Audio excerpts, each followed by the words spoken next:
Namaste students, welcome back to my channel. In our previous videos, we have studied about each and everything of a family, that is the nitrogen family. Today in this video, we'll start a new family of the P block, that is the oxygen family. In this video, we'll learn the general occurrence, atomic properties and the physical properties of the elements of oxygen family. So without any delay, let's get started.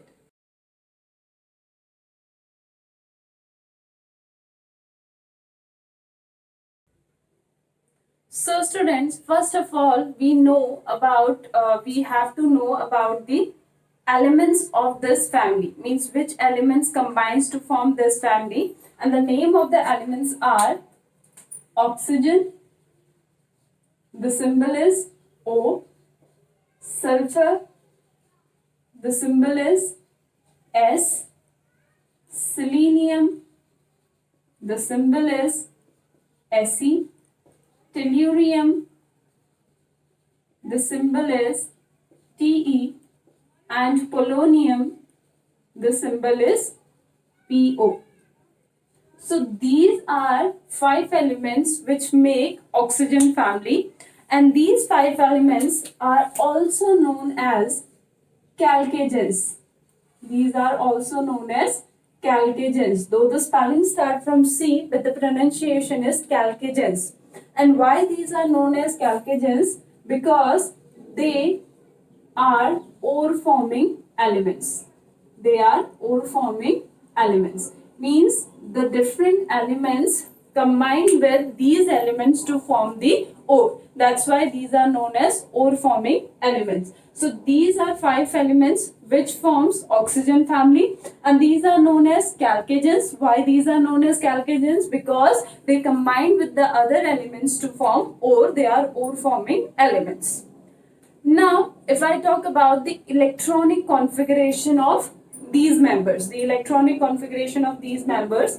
I talk about the electronic configuration of oxygen, now the electronic configuration of oxygen is helium 2s2 2p4. Helium 2s2 2p4. Then sulfur neon 3s2 3p4.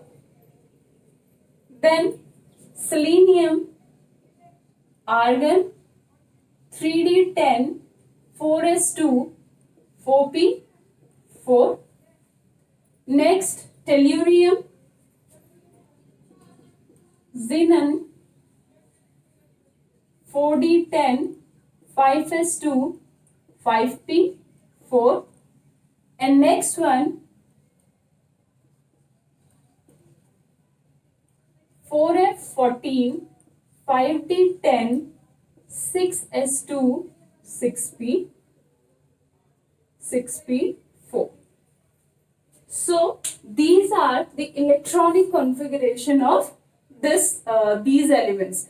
How we'll write the electronic configuration? In the previous videos when we studied the nitrogen family, I have explained in that particular video. So go through that videos, you get to know how we can easily write the electronic configuration of the P block elements. So these are the elements which constitute oxygen family. These are known as chalcogens because they are ore forming element, and these are the electronic configuration of these elements. Now we'll talk about the occurrence. We'll talk about the occurrence of the elements of this family. So first of all, if I talk about the oxygen, so oxygen is the most abundant among all the elements. Means if we compare all the elements, among all the elements, oxygen is the most abundant element in the earth's crust. Most abundant element among the elements. Most abundant element among the different elements of other elements of this family. Second, in our surrounding, we know that we have oxygen. and the oxygen which is present in our air, most of the oxygen which is present in our air is formed by the process of photosynthesis. Photosynthesis, you all know. So by the process of the photosynthesis, most of the oxygen is produced. So most of the oxygen present in air is formed due to photosynthesis. How it is formed? Due to photosynthesis.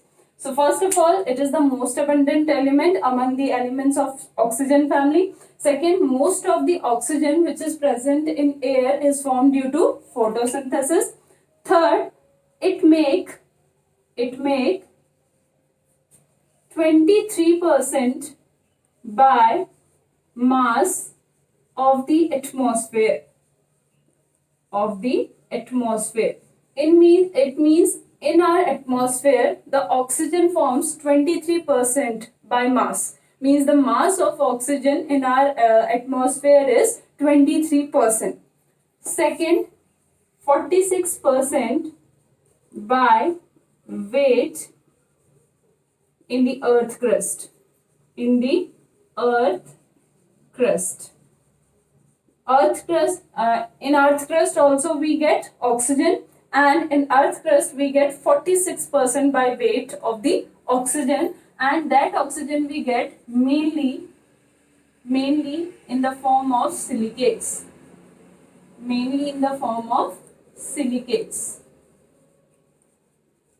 And we also get oxygen 89% by volume of water in ocean.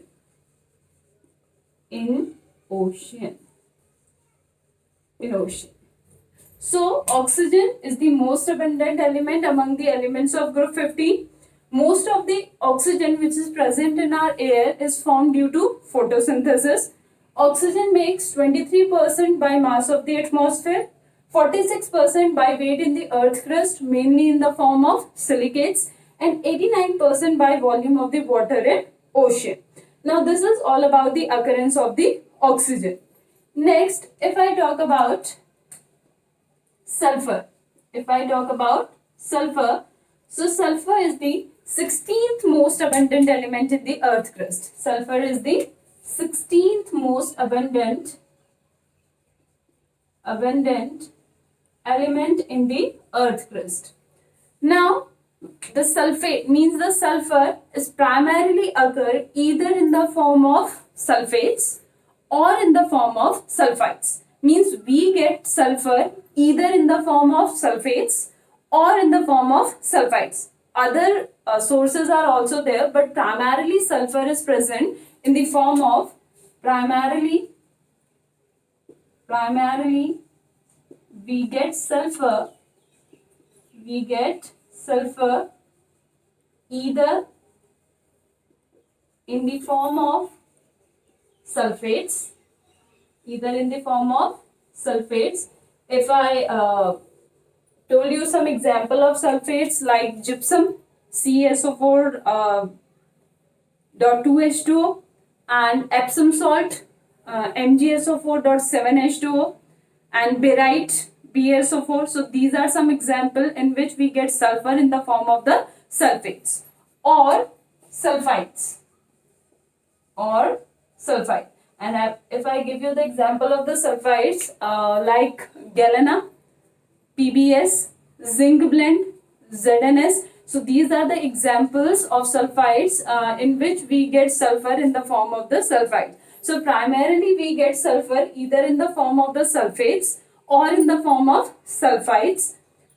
But except this, we also get sulfur from the organic matters also, from the organic substances also. Like we get sulfur from egg, we get sulfur from onion, we get sulfur from mustard. So these are other sources from which we get sulfur, but the primarily sources are the sulfates and the sulfides which we get from the earth.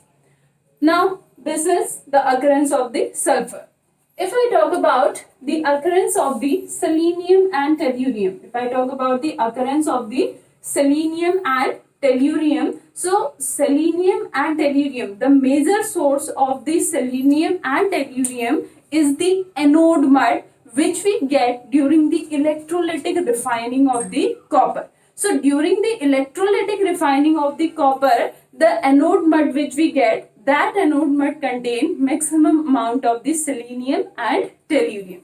So its occurrence is the anode mud during the electrolytic refining of copper.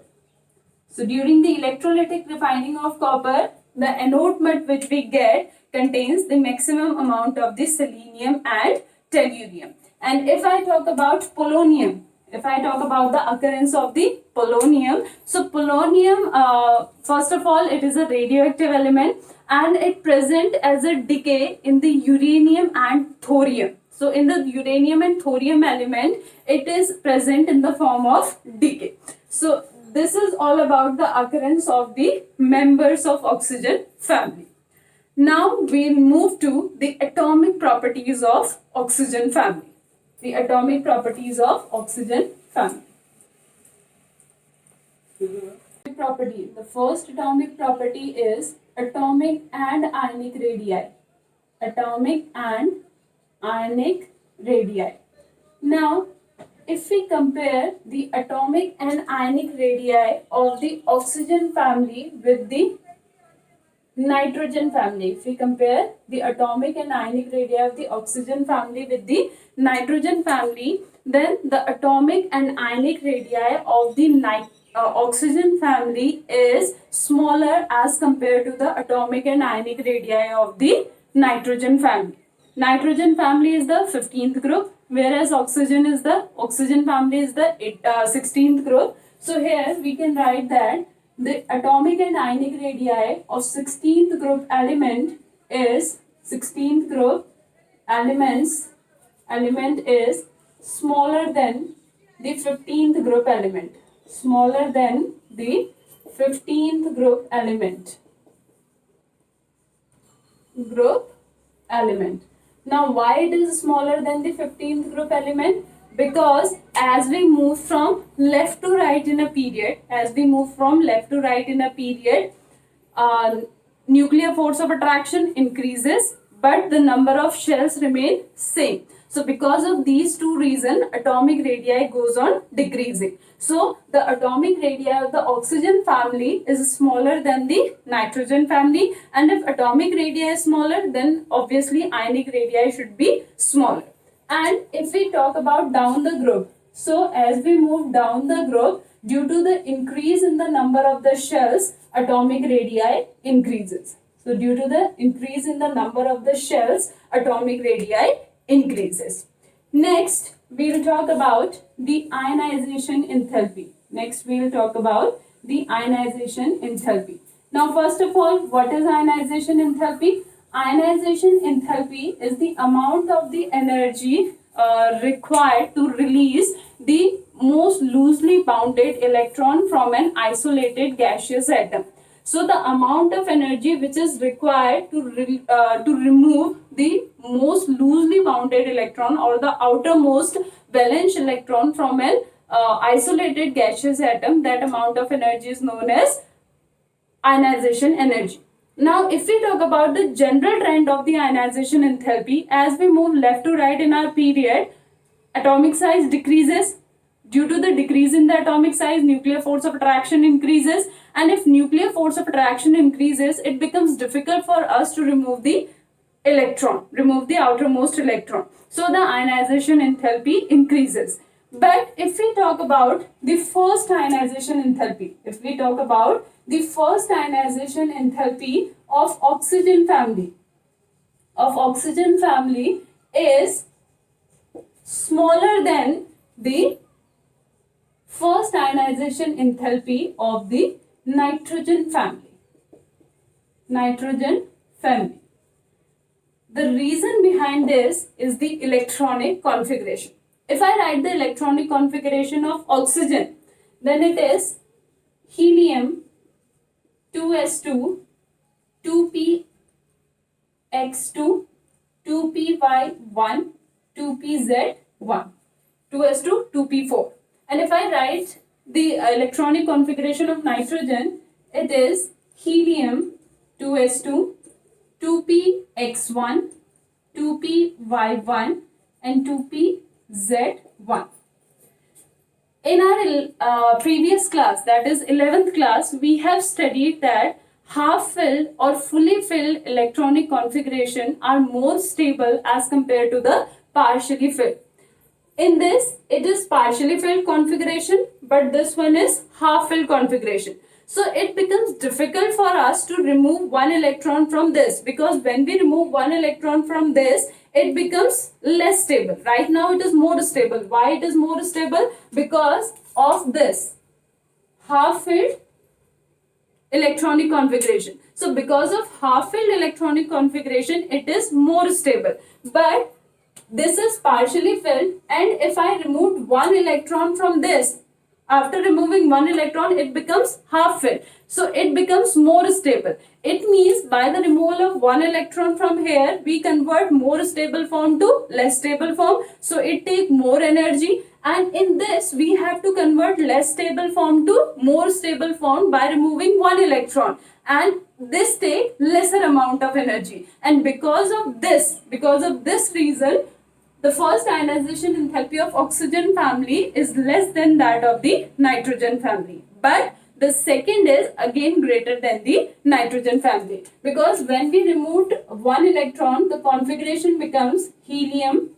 2s2, 2px1, 2py1 and 2pz1. Now it becomes half filled. Now it becomes difficult for us to remove the electron from more stable electronic configuration. And it becomes helium 2s2, 2px1, 2py1, 2pz0. So this get converted from less stable to more stable form. This get converted from more stable to less stable form. So less amount of energy is required in this. Therefore ionization enthalpy is less. More amount of energy is required in this, therefore ionization enthalpy is more. But if I have to remove electron from this, now it takes more energy because now it is half filled. So the first ionization enthalpy of the oxygen family is lesser than that of the nitrogen family because of the stable electronic configuration of the nitrogen family. But the second one is again larger than the nitrogen family. So if we talk about the third atomic property, that is electron gain enthalpy. Now we know that as we move down the group, what happened? Atomic size increases.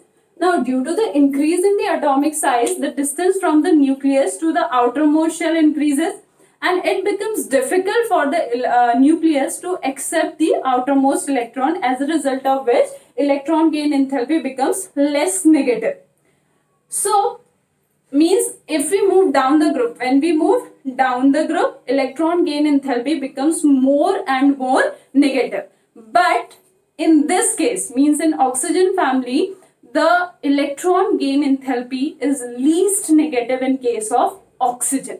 The first member of this family means oxygen has least negative electron gain enthalpy.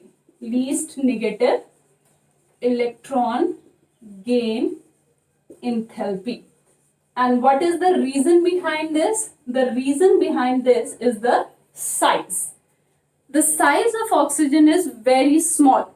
Due to very small size, its p orbital already contain 4 electrons, and the size is very small. Means the size of 2p subshell is very small. In this already it has 4 electrons. So when an electron comes from outside, there is a repulsion between the coming electrons and the electrons which are already present in the oxygen.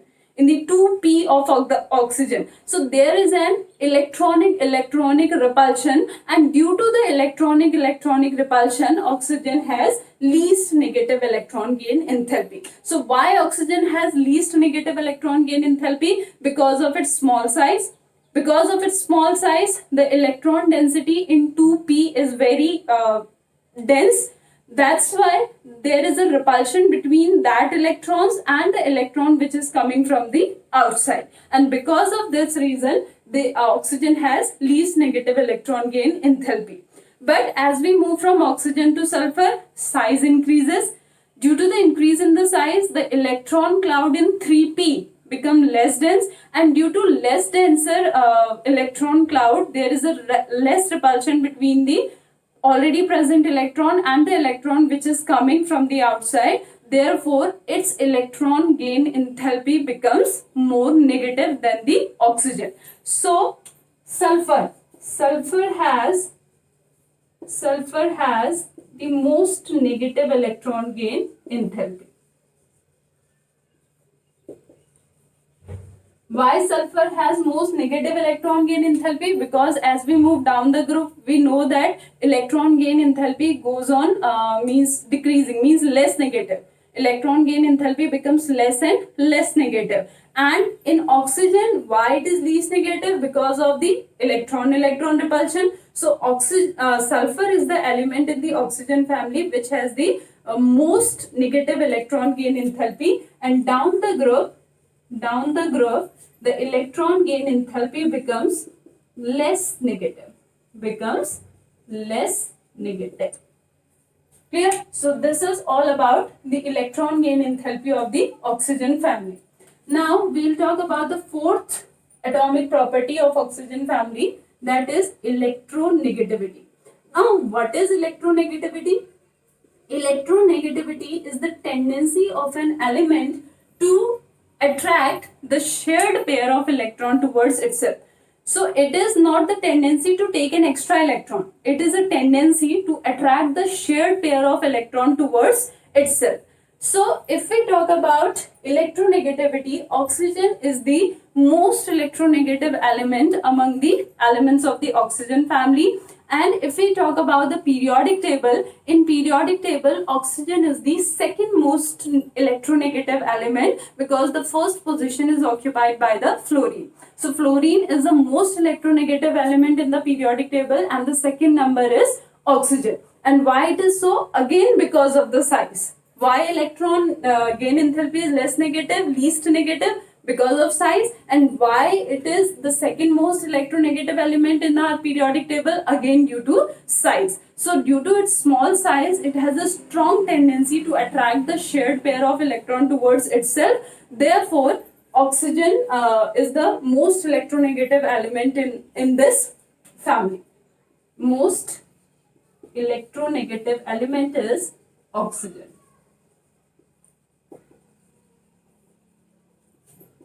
In this family. And the second point is, as we move down the group, due to increase in the size, there is less tendency to attract the shared pair of electron because the distance from the nucleus to the shared pair of electron increases. But if we talk about selenium, the electronegativity of selenium is greater than that of the sulfur. Though the difference is slight, but it is greater than the sulfur. Means the electronegativity of selenium is greater than sulfur. What is our trend? Our trend is, as we move down the group, electronegativity, what happened? Electronegativity goes on decreasing. But the electronegativity of selenium is greater than that of the sulfur. And why it is so? Because of the shielding effect. We have studied the electronic configuration of sulfur. In electronic configuration of sulfur, we have only 3s and 3p. But in selenium, there is an introduction of d orbital. So we know that the shielding effect The screening effect, shielding effect of d orbitals is very poor. So due to poor shielding effect and greater nuclear charge, the electronegativity of selenium is greater than that of the sulfur. So these are 4 atomic properties of the oxygen family. Now we'll discuss the physical properties of the oxygen family. So the first physical property is non-metallic oblique metallic character. Non-metallic oblique metallic character. Now, if we compare this property with the nitrogen family, the members of oxygen family require only 2 electrons to complete their noble gas configuration, whereas nitrogen family elements require 3 elements to complete their electronic configuration, octet configuration. So, the elements of oxygen family are more non-metallic as compared to the nitrogen family. So the members of oxygen family are more metallic than the members, more non-metallic than the members of the oxygen family, because they require only 2 electrons to complete their octet configuration. But as we move down the group, metallic character increases. Down the group, metallic character increases, and because of this reason only, oxygen and sulfur, they are typical non-metal. Selenium and tellurium are metalloid, whereas polonium is a metal. Though it is radioactive, but it is a metal, and its half-life period is very short, that is 13.8 days, means nearly between 13 to 14 days. So if we talk about the non-metallic character, yes, they are more non-metallic as compared to the nitrogen family, and as we move down the group, their metallic character increases, and because of this reason, oxygen and sulfur are typically non-metals. Selenium and tellurium are metalloids, whereas if we talk about polonium is a radioactive metal having a very short half-life. Now next, if we talk about the melting and boiling point, the next property is melting and boiling point. Now the melting and boiling point of oxygen family, increases down the group due to the increase in the atomic mass. As we move from oxygen to sulfur, sulfur to selenium, selenium to tellurium, the atomic mass increases. Due to the increase in the atomic mass, van der Waals force of attraction also increases, and due to the increase in the van der Waals force of attraction, melting and boiling point along with the density increases. So melting point, boiling point and density increases down the group due to the increase in the atomic mass, and due to the increase in the atomic mass, van der Waals force of attraction increases, and hence they become more and more symmetrical, as a result of which melting and boiling point and density increases. But there is an exception. But now what is this but? This but is the melting and boiling point of polonium. The melting and boiling point of polonium is lesser than, smaller than tellurium.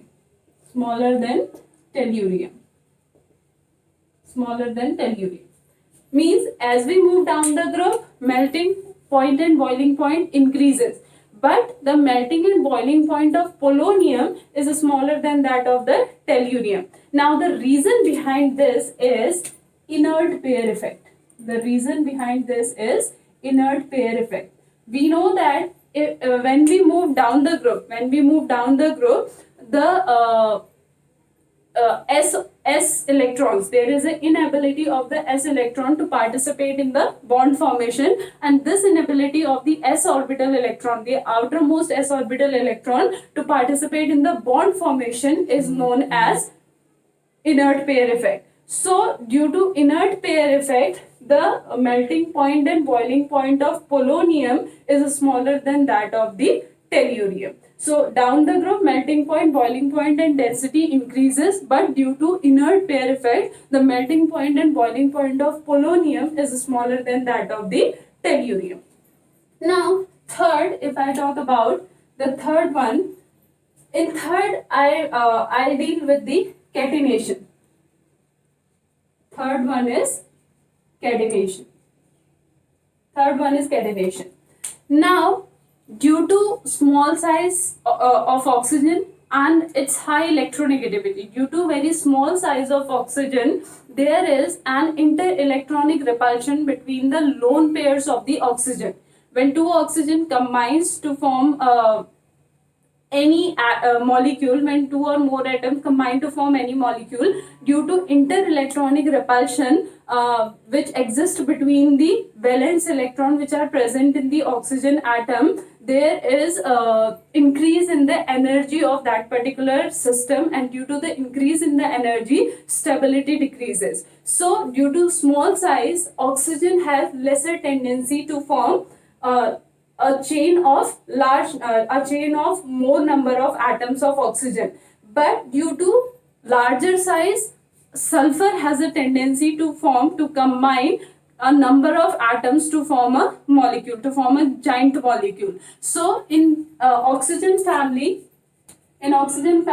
sulfur has the maximum tendency of catenation.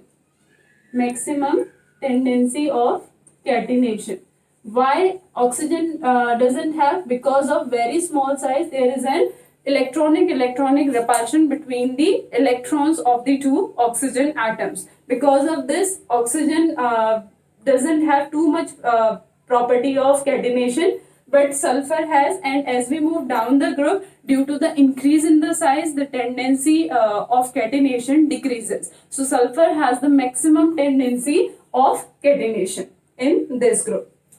Next, if I talk about the elemental state, fourth one is the elemental state.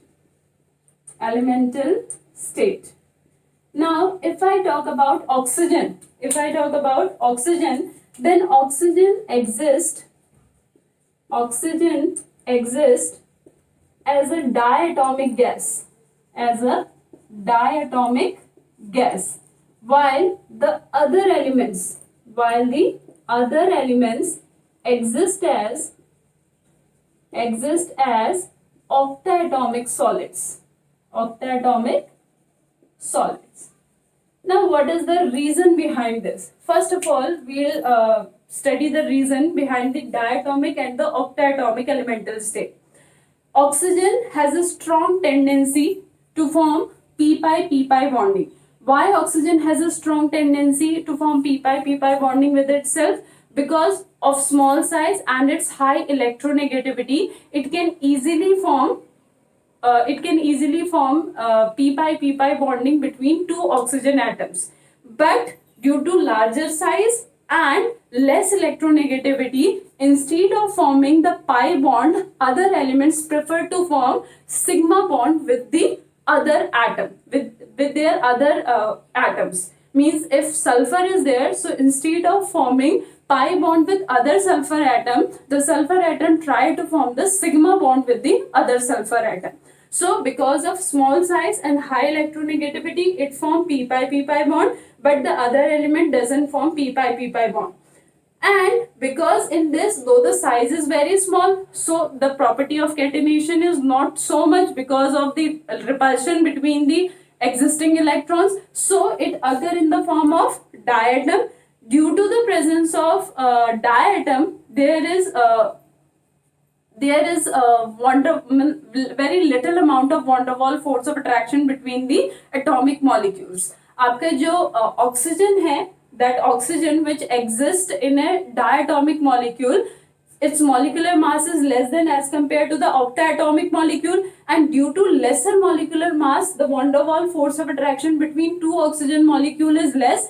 therefore it exists in the form of gas. But the van der Waals force of attraction which is present between the other elements, other octatomic elements, the van der Waals force of attraction is very large, and because of this they exist in the state of solid. So diatomic gas. Why diatomic? Because of small size and electronegativity, high electronegativity. Because of large size and lesser electronegativity, octatomic. Why gas? Because of weak van der Waals force of attraction between the two oxygen molecule, and because of strong van der Waals force of attraction between the two octatomic molecules. So elemental state, oxygen exists as diatomic gas, whereas other elements exist as octatomic solids. Now, in fifth, if I talk about the multiple bonding, if I talk about the tendency to form multiple bonding. So, oxygen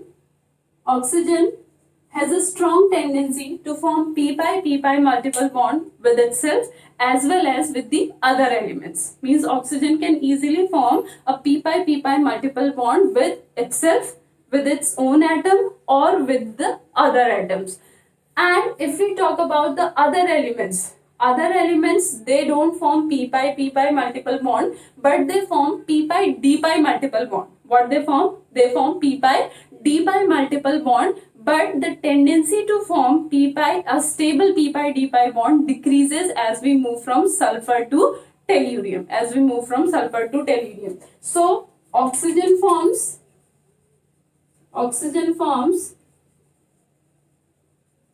p-pi bond with its own atom as well as with the atoms of the other element, while other element forms p-pi multiple bond, and the tendency to form p-pi multiple bond decreases from sulfur to tellurium. For example, suppose if I have this bond is stable. Now, if I talk about this is not stable as compared to this, and if I talk about this is the least stable. This one is the least stable. So tendency to form, they form p-pi bond. Yes, they form multiple bond, that is p-pi multiple bond, but the tendency to form p-pi bond decreases as we move from sulfur to tellurium. Now the sixth one is allotropy. Sixth one is allotropy. In nitrogen family, we have studied that except nitrogen and bismuth, all others have a tendency to form allotropes. But in this family, all the elements have the tendency to form allotropes. Means all the elements have the tendency to form allotropes. All the elements form allotropes. The most common example we have studied from various classes, that oxygen occur in two allotropic form, that is dioxygen and the trioxygen, which is known as ozone. So all the elements which are present, which constitute this family, they have the tendency to form allotrope. So students, that's all for today. I'll see you in my next video with the chemical properties of the oxygen family.